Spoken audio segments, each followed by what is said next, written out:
shot of the year. In my lifetime, I have never seen 3 British world champions in 1 year. This is the shot to get, ladies and gentlemen. It will probably never ever happen again to have all these guys here at Motorcycle Live. What a very, very special event. A big, big round of applause for these 3 guys. It probably will never happen again.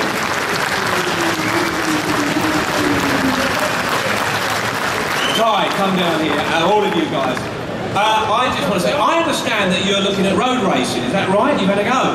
Oh, I've done a few race schools at Donington with Ron and Leon Haslam, but because I train with Alex and Sam and Leon, I always keep saying to them I want to have a go at a PSB Superstock race, so yeah, I want to try and get a wild card for Donington next year, but we'll see what happens.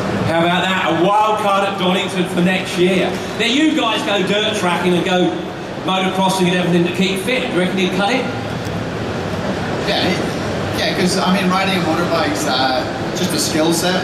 No matter what discipline you do, whether it comes from speedway, motocross, or supermoto, I mean, I think if you've got that skill set and talent and belief and determination, you can succeed in any of the disciplines.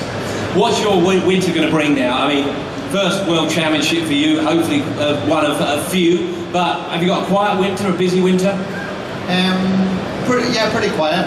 I go off to Australia at the end of after Christmas with my wife's family to start knuckling down to my winter training program. But apart from that, I'm just going to enjoy the moment, being world champion. It's nice to be back home. I've just finished 5 days of testing and got some charity dinners next week. And Eugene Laverty, my good friends, getting married. Go to that wedding. And are you going to have to help him up the aisle? He's hobbling a bit, isn't he? I think we're all going to have to wear maybe right wrist casts so that we can just fit in. Okay, so you're going to the wedding and he's holding around. Danny, I know you're going to have a massively busy winter. 38 years ago, and I heard and I love the fact that someone said, you know, the next Barry Sheen, you're not Barry Sheen, you're Danny Ken. Yeah, that's it, you know, I'm out there, you know, the media, they like to do it to compare it, but you know, I'm out there for myself and you know, trying to make a good career for myself, so yeah, so no, it's a dream come true. You know, this is what we've all worked for. You know, we wake up every morning, go to the gym, sacrifice. You know, me, my family, everyone. We've sacrificed a lot, and you know, it's all paid off now. A lot of people don't realise how much you do sacrifice. It's those times taking the painkillers, laying in hospital, broken legs and arms, and everything that unfortunately does go with it. But you did have us on our toes a little bit towards the end of the year, and I'm sure it must have been 10 times worse for you. We kept getting up in the early mornings, and did someone at Dorna pay you to hang it out a bit longer? Yeah, they did give me a good check. Can't say how much. You know, it was, you know, like I said before, we had that big target on our back since round 2, and you know, we had the same bike from Qatar right to Valencia, so it was not really, you know, from the start. There's not so much that we can improve on. So KTM were working hard. You know, they came to Misano, they had a brand new chassis, they had a brand new engine, and you could see, you know, with Miguel, he had nothing to lose. He only had everything to gain, and you know, it was a different story for me. I had nothing to gain, everything to lose. So you know, maybe if it was the opposite way around, you know, we done what we need to do in the first half of the year. You know, we got 6 wins, we won races by 10 seconds. So we done what we needed to do. That last race at Valencia, calculated, or were you panicking a bit? No, I was a bit worried. You know, going into the weekend, I thought top 14, no problem. And then qualifying came, qualified P18, and I was like, oh no. Made it hard for myself, but we made a change for the warm-up. You know, we came in warm-up. I think we was fastest, and you know, that made my confidence a lot better going into the race. And as you can see, my teammate Hiroki was helping out loads on the last lap.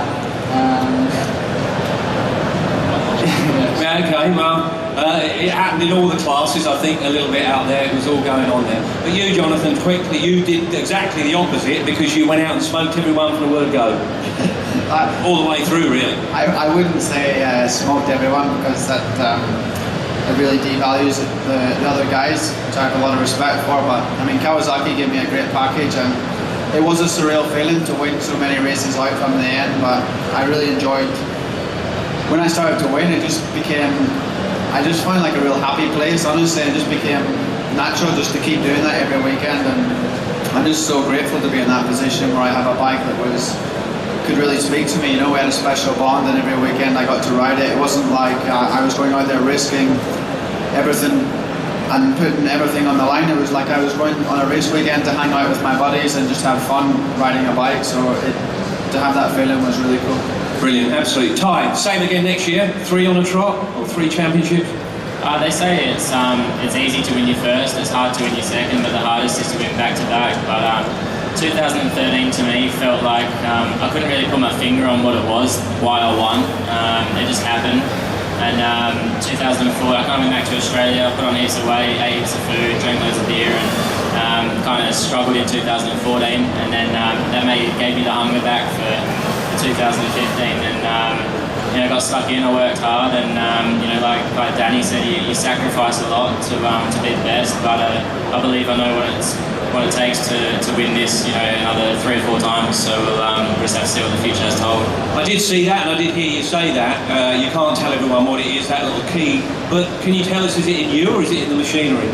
I said so many times before, to win a world championship, it's a 1,000-piece puzzle, and you're going to have every piece of that puzzle. It's probably different for me because these guys, they race on a team and someone owns a team and runs a team, but Speedway hasn't got that yet. So I run the team, and you know, I say, you know, at the start of the season I'm picking the bolts that we're using to build the bike, whether I want a hex head or whether I want an Allen head and all that sort of stuff. So the input that I have is massive, and you know, I literally here's the microphone back. I literally have to have everything perfect, and you know, I made sure that from being at home with Faye, you know, making sure, you know, we've got a happy life there, and you know, you can take that to your track. And like Jonathan just says, when you have that thing where you're just rocking up to the track and you're not worrying about it. And like, I remember going to practice in Krishko, and there was a sick song on, and I was singing the song. I was like screaming the song as I was about to do a practice start, and the guys that were practicing with me, and they looked at me and they was like, what the fuck is this guy doing? And I just sat there like just jamming and just having fun, you know, and that's what it's all about, and that's when you start racing good. Okay, well, another big round of applause, please, ladies and gentlemen.